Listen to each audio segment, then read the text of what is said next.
Thank you for joining us today. We are so thrilled to have Josh Marshall, Assistant Commissioner for the New Hampshire Department of Agriculture, Markets, and Food, here with us for the next hour to give you an overview of this really great grant opportunity through the New Hampshire Department of Ag, Markets, and Food. So I'm going to hand it over really quickly to Josh now, and he's going to give you an overview of the opportunity, the application process, and we'll have lots of time at the end for questions. So feel free to put your questions in the chat along the way, or we'll have an opportunity to raise your hand and speak at the end. Josh, All right. take it away. Great. Thanks, Nicole and Colleen, and everyone at the Food Alliance for putting this together. And great to see so many people here. We were just talking before that we opened up the meeting about all the different types of organizations and producers that we're hearing from with questions about this program. And so it's really neat to see the wide variety of, whether it's farmers or restaurants and food businesses, different folks who are just interested to learn if they qualify, if they're eligible. And so hopefully we'll get you those answers today. So we can go to the first slide, please. For folks who need a more fuller background on what the RFSI program is, the Resilient Food Systems Infrastructure Program, it's a USDA program that each state signed up for. New Hampshire got $2.2 or $2.6 million, and it's really for three sections, and that's described here. The infrastructure grants program, that portion is over. We're working with USDA to get our slate of awardees processed so that we can make that announcement, but it's about $1 million there. We're proposing 5 different projects. Once those are fully approved by USDA and go through the state process, we'll make a big announcement. What we're here to talk about today is the second portion of the RFSI program, the equipment only grants. And rather than larger infrastructure programs, this is for literally equipment only. It's for the same purposes, for the same reasons as the infrastructure grants program, but this portion is up for $100,000, between $10,000 and $100,000, with no match requirement, where the infrastructure program was a bit more in detailed and had a match requirement as well. And then the third portion of the RFSI program is the support that comes along with it. And each state was allowed to take 20% of our allotment to invest in supply chain coordination.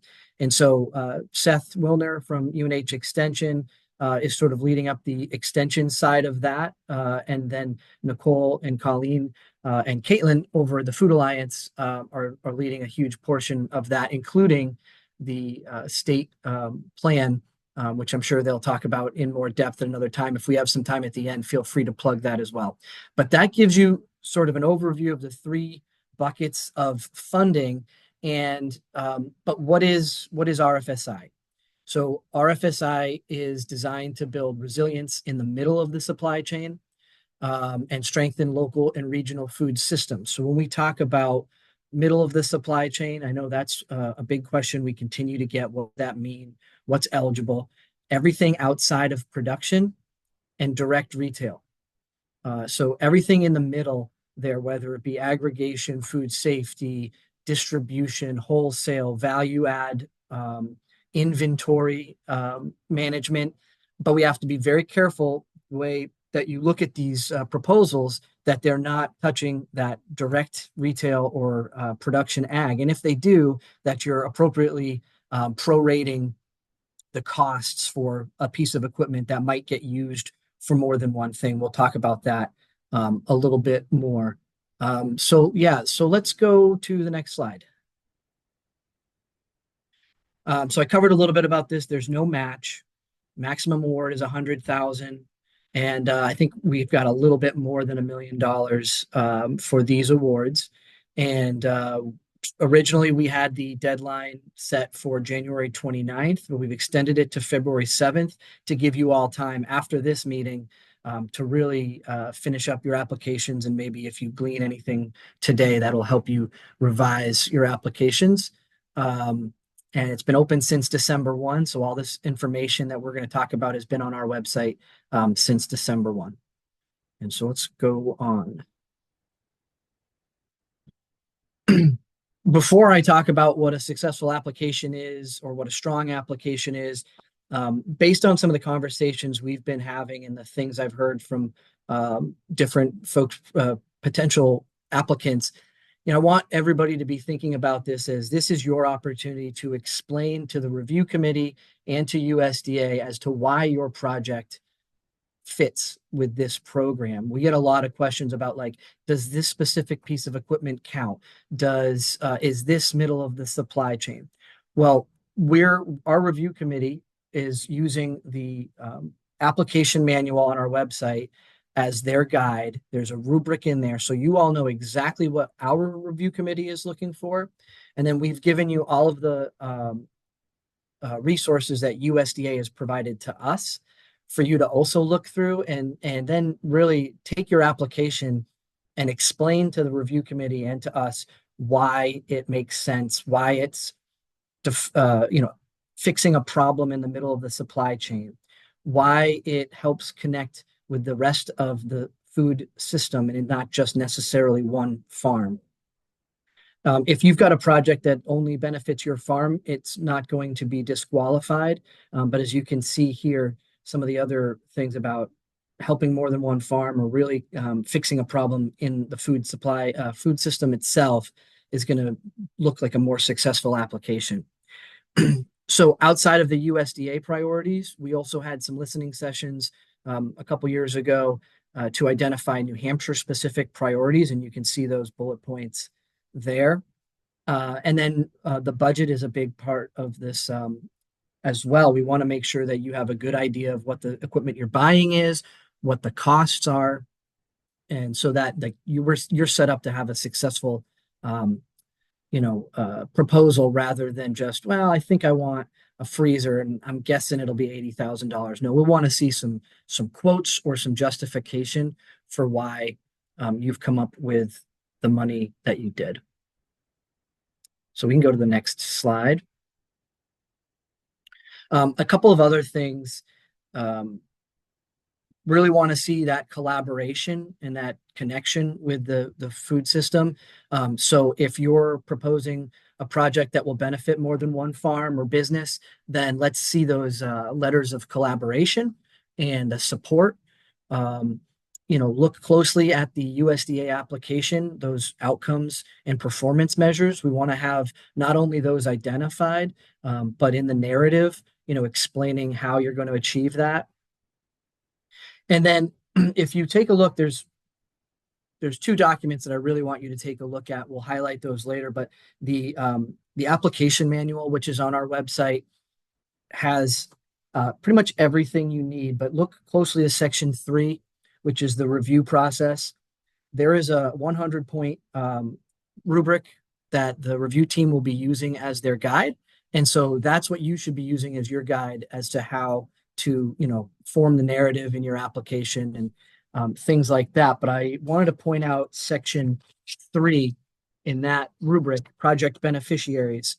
And you'll see a few of them listed here: underserved food businesses and farms, veterans, new farmers, socially disadvantaged. But there's also some categories like small business in an underserved community, small and medium-sized enterprises that add options for consumers, cooperatives, opportunities for family supporting jobs and the safety of workers. So there's some different categories there that you'll be measured on whether you achieve those or not. And then again, just make sure you're reading over that whole applications manual document. I think it's 6 pages. That really shows you the New Hampshire process, what we're going to do as we take a look. And then you're going to want to turn your focus to the USDA resources as well, which there's some screenshots later. Why don't we go to the next slide? So this is the big question that we've been getting, is what kind of equipment counts. The Resilient Food Systems Infrastructure Program Specific Terms and Conditions is a document on our website. And on page 2 of that, it has a great explanation of what's allowed and what's not allowed. And so we're not making that decision, us, by the New Hampshire Department of Ag or any of the groups that are working with us. Those are USDA rules.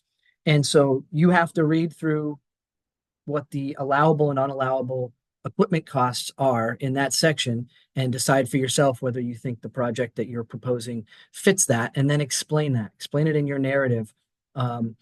Why is this a special purpose equipment that's going to help me achieve a solution to this problem in the middle of the supply chain? That's how I think everybody should be looking at these applications, not worrying about necessarily getting approval ahead of time or us being able to tell you, yes, this is a good application or not. Just if you believe it is, then explain why. And that's kind of how I've been looking at a lot of these grant programs is become super familiar with the resources and documents, and then put your proposal into that language. But here are a couple examples: flash freezers, delivery or refrigerated vehicles, value-added processing equipment, temperature systems, and inventory management. A couple of notes on these things. The delivery and refrigerated vehicles. I was talking about a hypothetical yesterday with somebody. You want a refrigerated truck to do wholesale distribution, but you're only going to use it for 50% of the time. The other 50% of the time, you want to take it to the farmer's market. Well, the farmer's market would not be an eligible use in this program, but you could ask for half of the cost of that refrigerated truck, right? You could say, for this program, I'm going to use, we want to buy this piece of equipment, and we want half of that cost to come from the RFSI program, because we're going to use it half the time for that purpose. So it doesn't mean that if you want to sort of use something for half the time or 3/4 of the time that you can't ask for it. It's just that you have to prorate that cost in your application. Josh, can I add something there? Yeah, please do. Just because I think you and I are and Seth are so enmeshed in this. The reason that farmers markets don't qualify, or that they would make that calculation complex, is that it's direct to consumer. It's direct to the person who's eating it, and that doesn't fit the USDA's definition of middle of the supply chain. So if you're delivering home delivery, that is and that's to the end consumer. That does not count in this program. If you are delivering to wholesale, to restaurant, to grocery, to somewhere else, it would count as middle of the supply chain. So that's the differentiation that I found helpful, is the person you're delivering it to, the end consumer, then it does not count for this program. Feel free to fix that, but Josh, I thought that might be helpful. Yeah, no, that's exactly right. And I'm just noticing the clarify grocery delivery. If you're delivering the grocery to the end user, then it's not middle of the supply chain. But if you're delivering to a grocery store who will then sell that product to an end user, then it counts. So just can't be the end user. Then think about if you're selling to a school. Well, you're selling to the school, then the school is turning around and providing that to the students, or a hospital that would sell it to in a commissary. Those count. But if it's going to go into your cooler at your store at a retail price, or it's going to be delivered at the retail price, then it doesn't. And we have another question. Does it only apply to farms going to farmers markets, or what about farmers markets themselves that require equipment? Well, I mean, again, that a farmer's market could apply. You have to be sort of already engaged in the activity that you're looking at, or you want to expand, or you have to exist in this sort of middle of the supply chain world already. So if you were just a traditional farmer's market that just had different vendors, I'm guessing it's going to be a harder sell. But again, that's why I try to stress we're not necessarily going to be able to provide you, like, yes, everything that we can think of counts or doesn't. sometimes we're going to have to just use the language that's in these resources and try to make it fit. Or if you really believe that it is, then explain that in your narrative, and we'll see what happens. Um, but yeah, the other thing I wanted to mention, and I forgive me because I do forget. Been looking at this for 2 years now. Some of the details I forget to mention, but on inventory management systems, again, we want to be careful between what's an inventory management system and what's a point of sale system, because that point of sale system for your retail store or market would not be eligible, but an inventory management system for your wholesale distributions would. And again, if there's some overlap there and you can estimate that you're going to use it half and half, then you could put in the cost for that. Josh, can I interject one more time? As Please I do. think I just want to clarify, and Josh, I'll look to you to confirm this, that the reason the example you're using is specific to the delivery vehicle being the equipment someone wants to invest in. So delivering to a farmer's market or to a home delivery service, if you're buying the refrigerated vehicle, that complicates the equation, or doesn't qualify. But if you were, for example, buying a flash freezer for blueberries and you were selling them in your own retail shop or something, that would still be middle of the supply chain. It's regardless of the end consumer or the market. Do you see the differentiation I'm trying to make here? I do, and I agree. What you would do in that application is you would not even mention the end.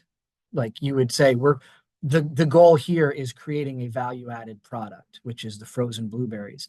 And you'll notice in the application itself, the two different types of uh, the way we're tracking like the success of these programs. One is for pieces of equipment purchased, and one is for new products created. And so you'd be focusing on new products created, and we're going to create a line of frozen blueberries. And then also, and then reach out to your neighbor farms. Is there anybody else who'd be able to take advantage of this product too? Or, maybe we can build on this idea that would only help my farm, but now I can reach out into my neighbor farms and take some product from them, aggregate that. I've created a new market for them. I've created new products for me. That's the kind of thing I think we're hoping to see with these applications.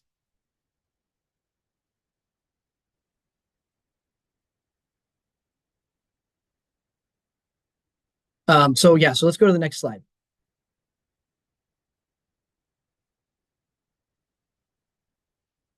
So we've got a couple examples, hypotheticals. Again, this is just to sort of point you in the right direction. I don't want to get too far down into the weeds on every single possible option, but so ABC Berry Farm has a proposal, just as you were talking about, for a flash freezer. Freeze more of their blueberry crop and create a wholesale product line that they're eventually going to distribute. Then they also want to do that fee for service to have neighbor farms come in and freeze some of their product. They have letters of support from those farms. They have all the paperwork on how much a flash freezer would cost, why they've decided what fee that they're going to suggest to charge their other farms. And that would be a proposal that I think would look really good and probably score pretty well. Hey, Josh, Yes. there's some questions in the chat, and one asks about inventory management systems for FSMA compliance for wholesale, and another asks about the purchase of harvest containers that are needed for wholesale. And so before passing that off, I'd go back to that higher level that you had mentioned earlier. If you make the argument as to what is the problem in the middle of the supply chain that this unique piece of equipment is helping to solve, then that's going to make towards a stronger application. And so if you're saying traceability is going to be a problem in the middle of the supply chain and to provide for wholesale markets, great argument. And I'm not sure what argument you would make for the containers, but if you have that middle of the supply chain argument and explain its solution, that's going to help. And I don't know if you have other comments on that, Josh. No, I think it's exactly the way we've got to, everybody should be thinking about this is there's going to be some really unique and specialized, thoughts on is something eligible or not. And we just have to keep going back to that page 2 on the specific terms and conditions that defines what USDA's definition of an allowable piece of equipment is. And then combining that with their definition of middle of the supply chain. And in there are some references to food safety. So again, make the argument, look at the resources USDA has provided us, because that's what we're all going on, and find the way to make your argument for the piece of equipment being necessary.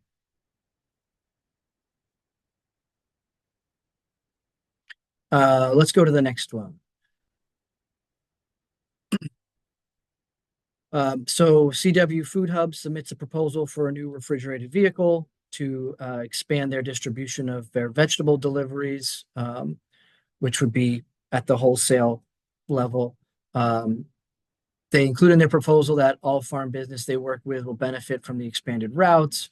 It's going to create markets at different institutions like schools, and they have a letter of support from some of the farms that this will help them aggregate or cross dock with.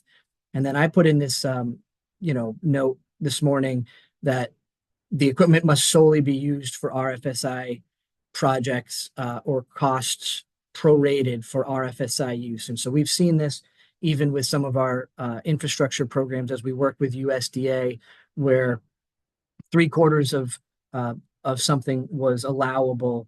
The applicant had put in for the whole cost of it. When USDA reviewed it, they said you need to, we're only going to accept 3/4 of that cost as an acceptable allowable use. So just be thinking about that as you line up the different pieces of equipment. You either are only using this piece of equipment for this RFSI project, or you're identifying the portion that you're not going to use it for. And by RFSI project, Josh, do you mean middle of the supply chain, the way RFSI defines middle of the supply chain?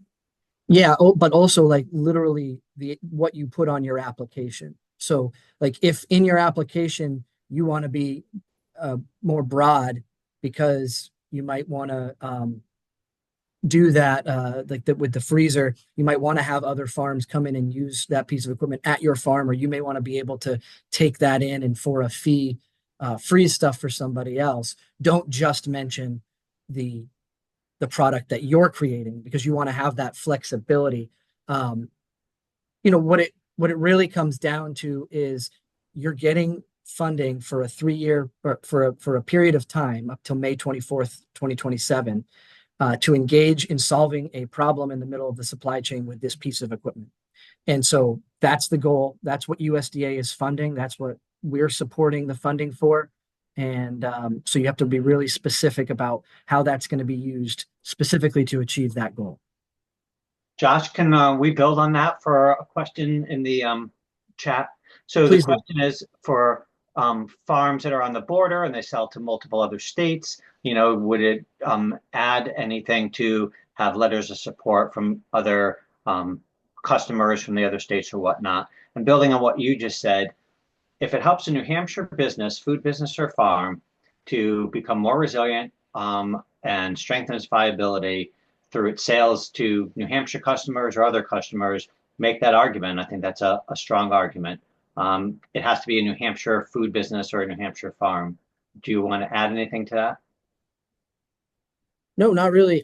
It's a New Hampshire food business is the one that has to apply here in New Hampshire and be awarded. But we know that we have a lot of regional partnerships on the New Hampshire's borders, and I would just include whoever it is that you partner with, whatever state they're in. That will help with letters of support. That's not a no. Then there's something else came up that you, Nicole, and I have chatted about, and so some of these implementation of equipment can trigger you as a facility, can trigger you as needing health and human service compliance, and so either call HHS or you could put a letter in to your local extension or whomever is helping you to look at that. Although whether that would make the time deadline, who knows?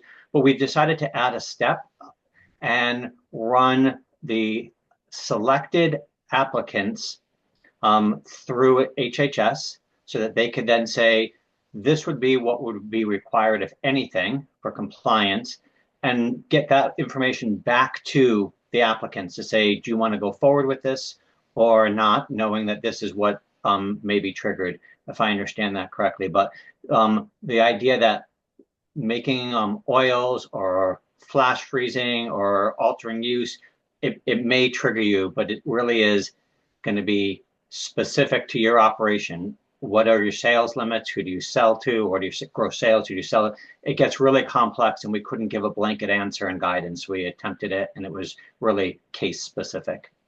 Seth, Trevor here, same thing. Hey, Trevor. That example of a flash freezer puts you into a HACCP plan for a large producer or a small producer because you're changing the state of the product. So if anybody's thinking like a half-acre blueberry farm and they want to flash freeze their blueberries to extend their season, they're going to have Health and Human Services there inspecting everything, and you have to have a documented HACCP plan. Yeah, and that's exactly why I think it was Seth that kind of caught that in some of our conversations, was how do we add a level of support to make sure that these proposals are successful. And so what we're going to do is, once the review process has gone through and there's a selection made, we'll work with each individual approved project to cover that, to say, here are the things that you should be thinking of before you move forward. What are the consequences or requirements now that you entered this new sort of distribution network? And one last clarification, sorry to butt in. If we're calling New Hampshire businesses, we should also include the regional distribution hub, should we not? Yeah, I would encourage you to get support from anyone that you plan on. No, I want a specific clarification on this. New England Produce Center in Chelsea, Massachusetts, where it's not a question I'm not going to answer that question because I haven't had a chance to think of it.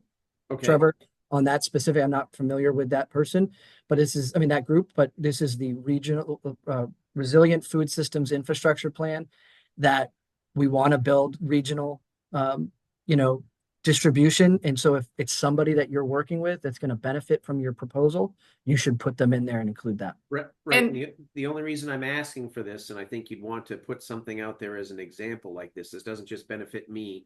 Every farmer that's growing fruit or vegetables, if they have extra wholesale and they wish to sell it, that's the channel or the avenue you hear from medium or smaller size farms. Where do I sell this wholesale?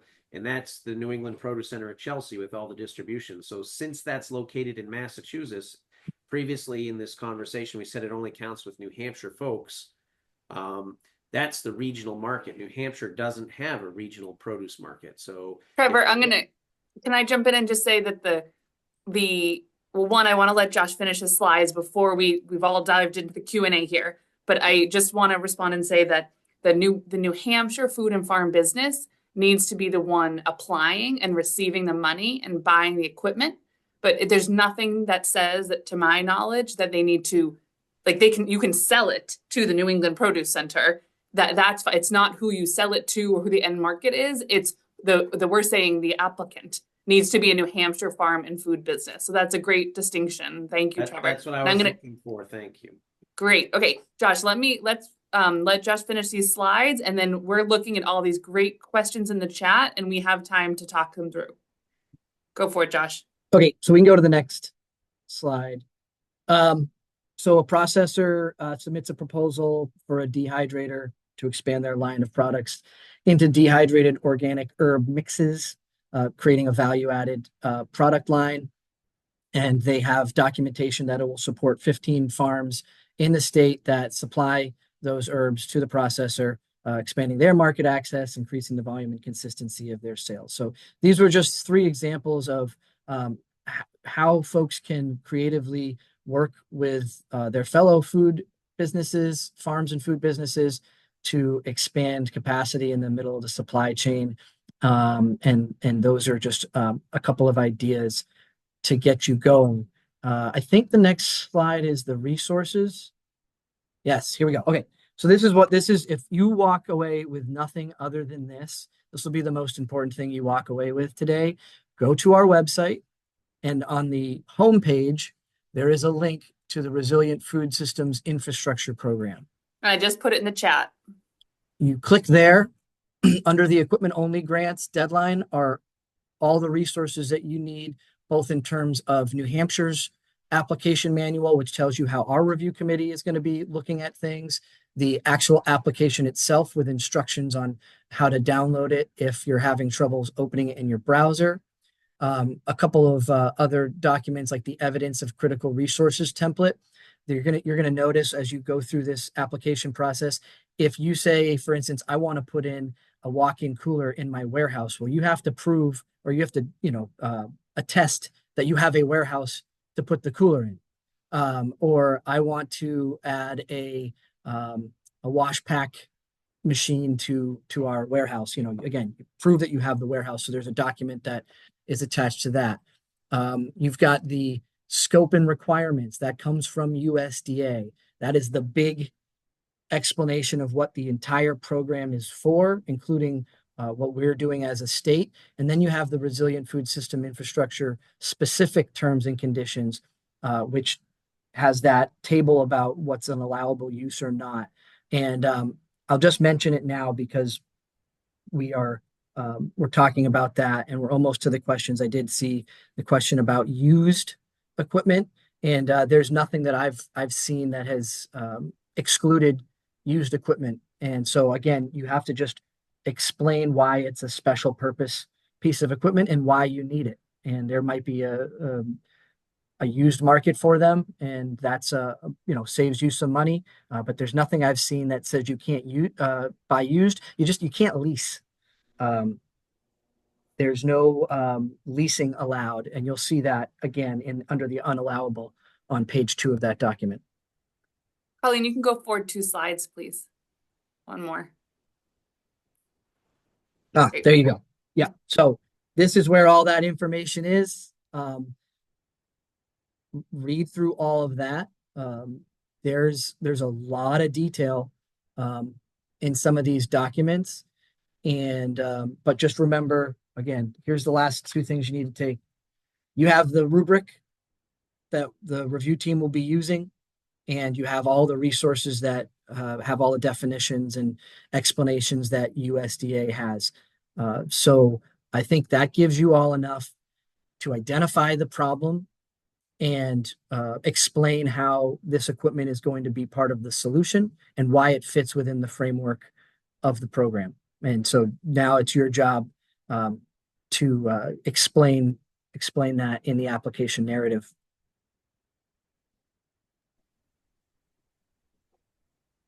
Okay, I'm gonna try to help facilitate this Q&A, Josh, if that's okay with you.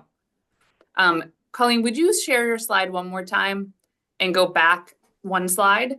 And Josh, we're gonna start with the last question. Where do you know which of the documents, where's a list of allowable, not allowable equipment? Do you know which document it's in of that list?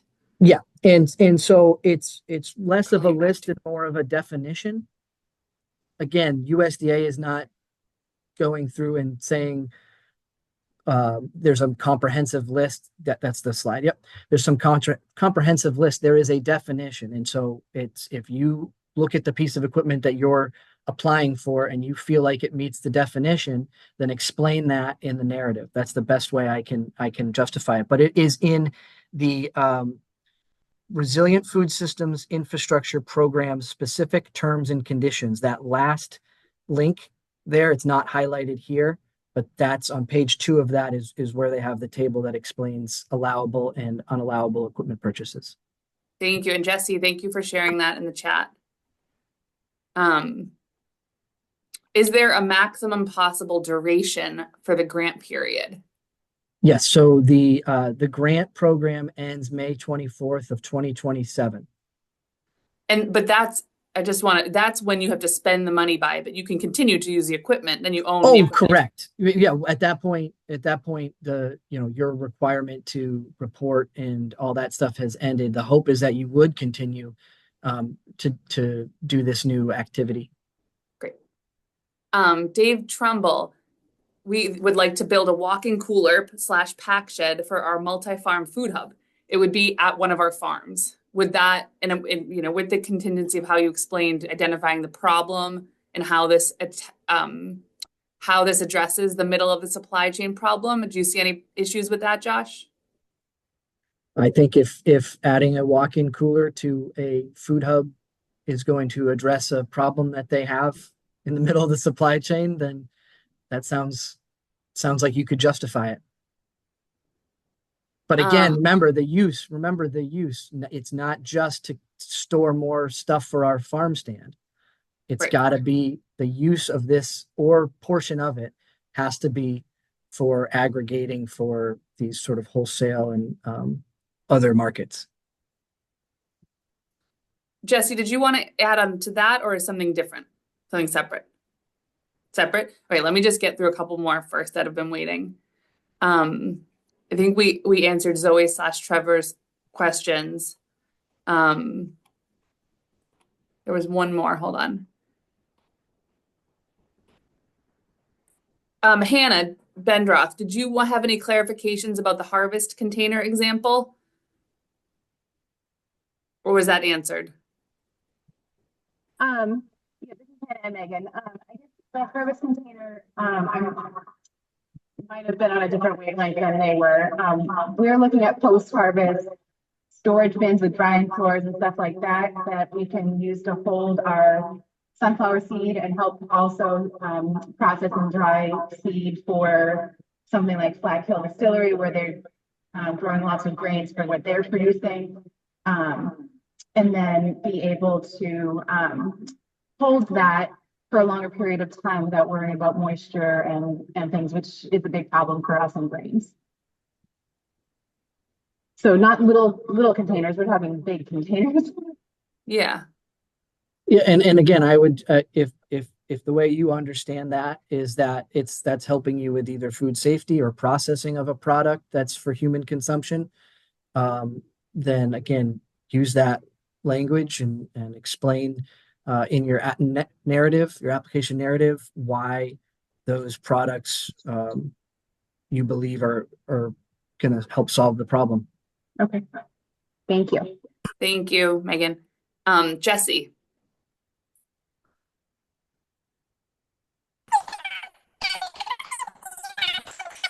Oh, Jesse, your audio is... You got a chipmunk thing going on. Yeah, it sounds like a cartoon.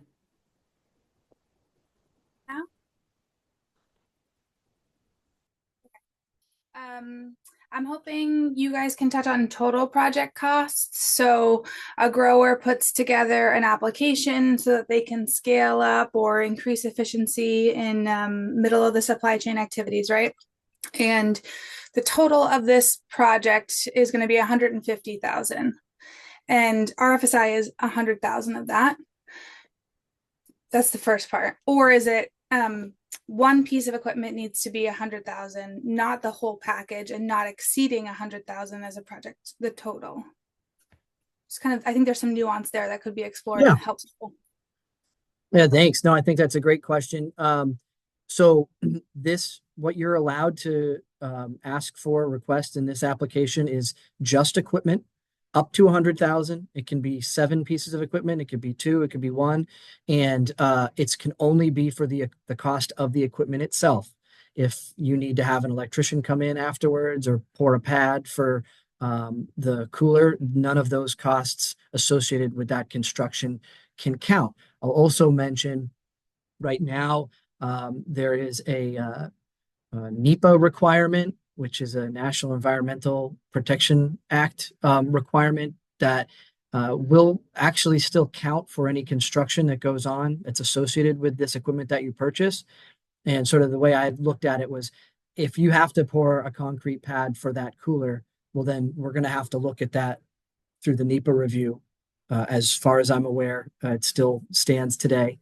But if you were just, say, adding a machine to a room that already exists and you just have to plug it into the wall, that's not gonna trigger a NEPA review. But so the only costs that are associated that you can request in this is for the equipment specifically. And so you can't ask for any of the construction costs. And the application is not really, there's nowhere for you to indicate, I'm going to actually spend 200,000 on this project, because there's no match requirement. But if But you, if the quote came in at 150,000 and this was a part of a larger project, that would Oh, be yeah. okay. Yeah, Okay. yeah, you would say Great. we're requesting the 100,000 Great, offset costs on this purchase, and the quote, yeah. great. And if I can be selfish and take more of the microphone time, a lot of growers asking about, okay, well, I have just, 20,000, is that okay? And, it's very clear on the website that it's 10,000 to 100,000, but I think just a vibe check here of you're not looking for 10 projects at 100 and that's going to be it. It's very much willing to slice and dice in order to, depending on project value.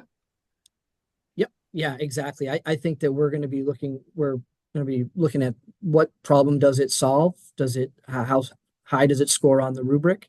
And what's the improvement to the middle of the supply chain here in New Hampshire, rather than this thing cost more or not.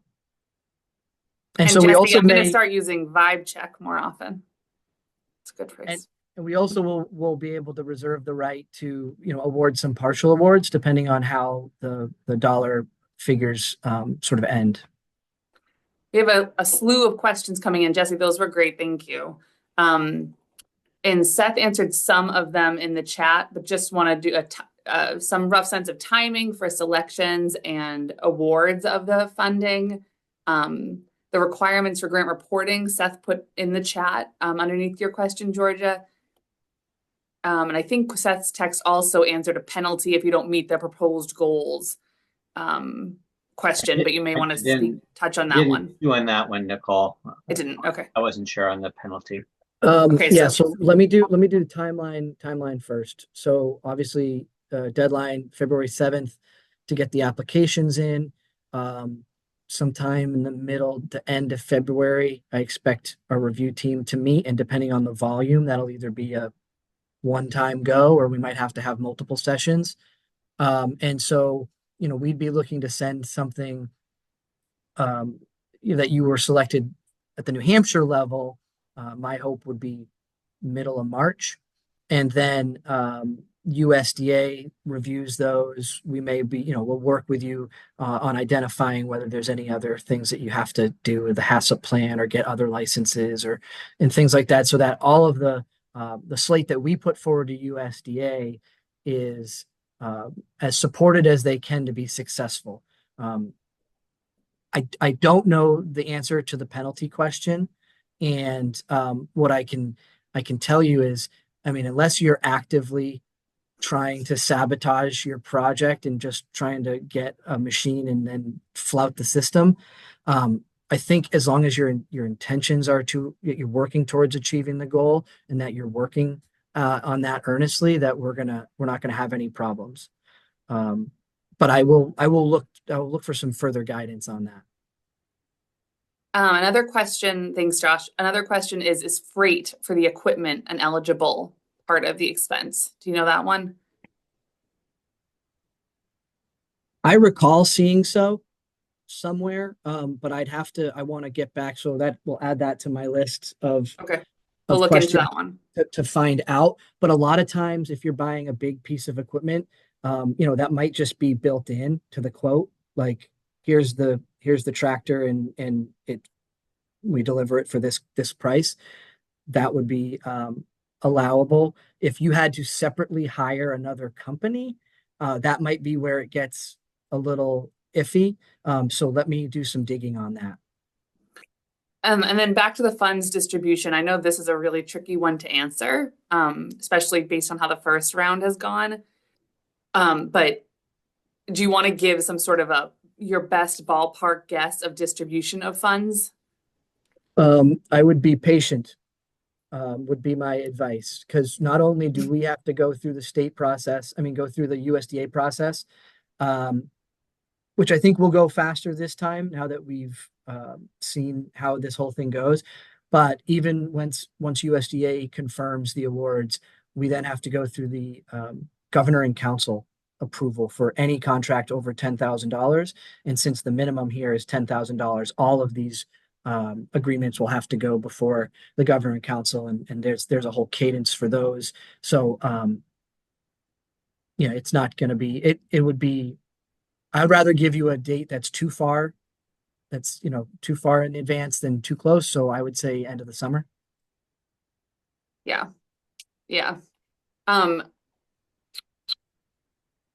Okay, great. So great questions flooding in, everyone. So is there going to be a focus on new farm/new businesses that are applying? Will there be a focus on smaller grant application amounts so the spending can be spread out? You want me to try to answer that one, Josh? Sure. We'll make it a game. Okay. Give Josh a break. So beginning farmers is one of the underserved audiences listed. And so in that way, they will receive sort of preferable treatment or bonus points, as I think of it.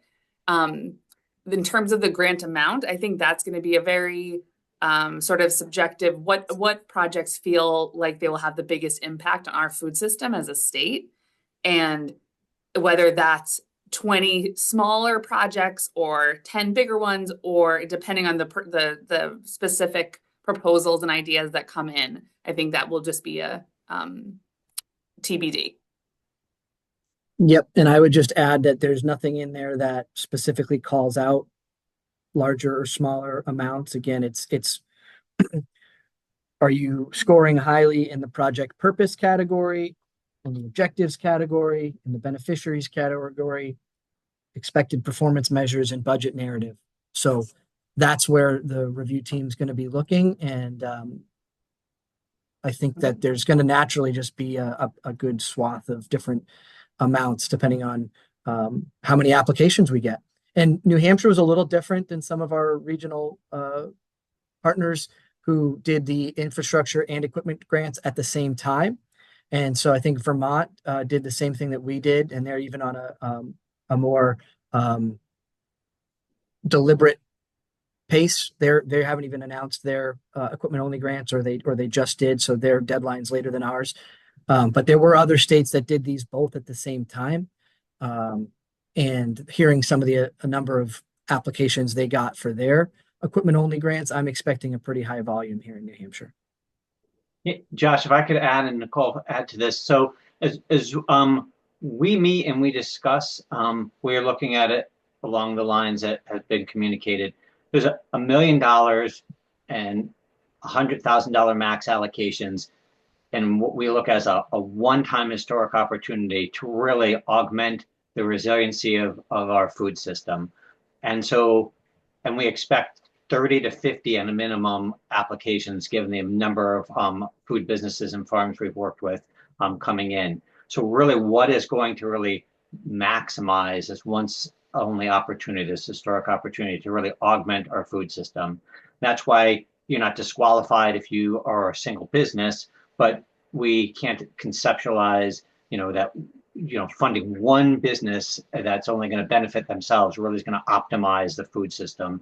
And so but a strong application, going back to the foundation, what is the problem that you're going to solve, and how convincing is that to the reviewers that will really benefit the resiliency of our food system, and make that argument, and then have support for that argument. I think will be an answer to a lot of these questions too. I just want to echo that Jesse's question and Seth's answer here about NEPA reviews, that if those are triggered, that Extension has agreed to use the supply chain coordination funds, and Seth leading the efforts to support those. So that's not an expectation of the applicants. And then Rebecca with the Hanover Co-op has a question: would equipment supporting non-food crops like flowers, nursery plants, et cetera, be an acceptable use if they improve resiliency of farms by adding revenue, et cetera? It's a good question, but the answer is no. So this only applies to food for human consumption, excluding meat and poultry.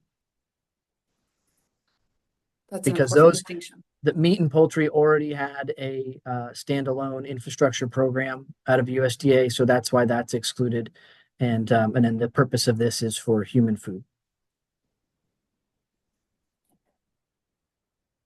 All right, the questions are slowing down. I think you answered a lot of them. Any last questions?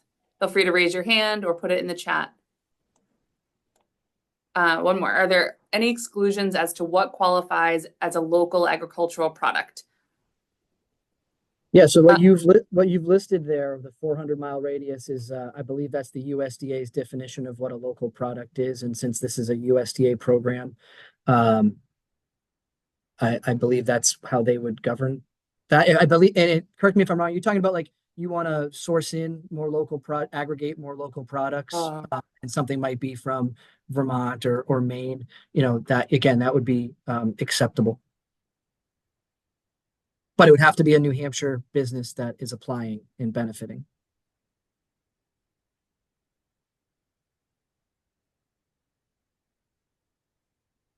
All right, going once.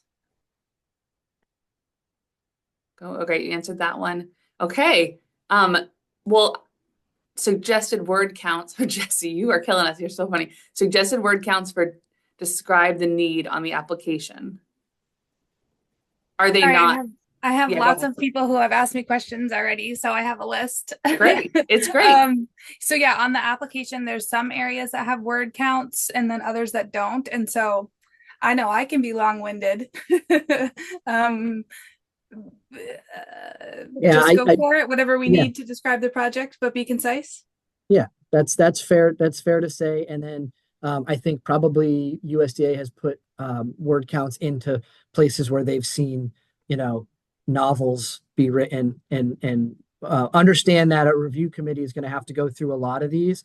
But I wouldn't want anybody to hesitate to get into the detail that they believe is necessary to explain the problems. Great, thank you. A couple last ones coming in. We have, could the equipment award be broken into partial awards, or would it be all or nothing? I think there was mention earlier in the webinar that is a possibility. Of course, it adds complexity to it if farms are not ready to invest in the rest of it or cover the rest of the cost. But I think that one's I heard the answer, Josh, was maybe. Yeah, and I think it would be more like we get to, we've got the top 7 applications are in, there's 200,000 left, and there's like 5 applications that were all at 100,000, but they're all really good. And if you took 20,000 away from each of them, we could accomplish a real big impact. That the review committee would have the right to propose that, and then the applicant could say, I appreciate it, but if I can't have it all, we don't see that we're going to move forward. But I think that's going to be we would see that more as a result of the numbers rather than any intention. Couple of last ones. So this one's tricky, Amy. If your business is in New Hampshire, but your farmland is in Maine, I think we might have to follow up on that one. Any initial reactions? Where is Amy Fascaldi? I don't know your business name, Amy. Kimchi Kitchen in Dover. Yeah, I think it's where the business is. Because this is not just farms that can apply to this. So if your food business is located in New Hampshire, and that's where you pay taxes, business taxes, that's where I would apply. Well, and if it's Kimchi Kitchen, and I assume there's some processing of kimchi happening there, then that is a expand farmland in Maine. Okay, I think that one's a little complex. We'll stop there and maybe get into that one if you want to follow up. And I would also just add, make the argument of how does it help the New Hampshire food system? And so like that's really going to be an overarching successful argument. Well, Mhm. and land purchases are not allowable. Not that you suggested that, but if you're talking about expanding land, that would not be allowable. I want to hit Paul's question Thank you. before we leave, because you know what we're looking for is not necessarily something that is binding or exact, but expresses that, you know, a justification for why you came to that number. And so if when we're applying something's $50,000 and you get to the summer and it's 55, you will have flexibility to make changes to your budget there. We don't want folks applying that just saying, I think this should cost $70,000. Let's go with that. But you might not even be able to get a quote for every item. And it may have to be, I talked to 5 other farmers who showed me when they purchased their item in 2019, it was this, and I'm assuming it's going to be 20% more. You know, it's a justification or a quote that helps us solidify the number. And last one from Lauren Judd. Can equipment include accompanying items such as bin shelving? Again, I would look at whether that is whether it's special purpose equipment or a supply. A supply is not going to count. So, you know, trash bags for a trash compactor, the bags aren't going to count. And the trash compactor is a bad example because it doesn't do anything for maybe not. But Oh, I like that example. So the trash bags would be supplies, not equipment. Like bin shelving feels more like equipment to me in that example than trash bags. yeah, and again, yeah. you just make that justification. If the shelving isn't going to work without or achieve your goal without those bins, then it makes sense. Well, I just wanted, before everyone starts to hop off, I just want to say thank you to Assistant Commissioner Josh Marshall, to Seth Wilner with the Cooperative Extension for making these funds available to New Hampshire and getting them for us all to use and for you all to access, and for making yourselves available for this rapid fire question and answer session. It was great. I learned a lot, and I hope you all did as well. So thank you, Josh and Seth, very much. And thank you all for being here. I have one last thing. If folks have questions about their application, who should they reach out to and where could they go to? Extension or to Josh?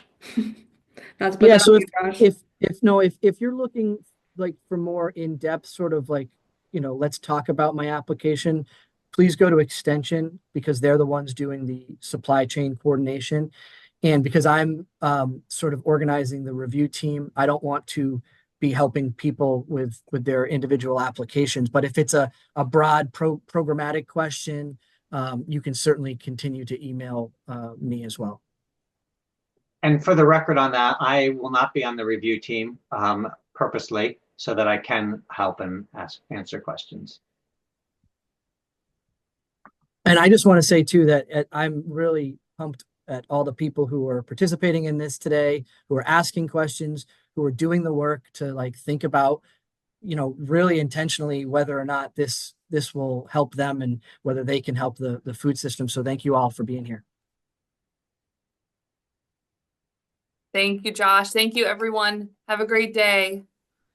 And we will see you soon.